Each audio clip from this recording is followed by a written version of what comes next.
నమస్కారం ఘంటారావానికి స్వాగతం. ముందుగా ప్రధానాంశాలు.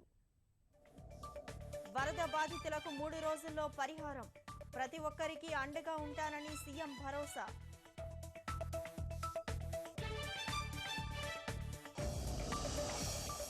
గోదావరికి 2 రోజుల్లో భారీ వరద అంచనా, అప్రమత్తంగా ఉండాలని లంక గ్రామాలకు హెచ్చరిక.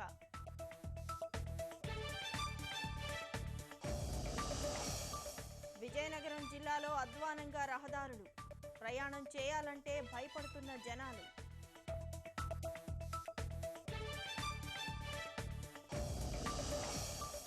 ఉరీ ఘటనను తేలిగ్గా తీసుకోం, బాధ్యులకు బుద్ధి చెప్తామన్న మోదీ.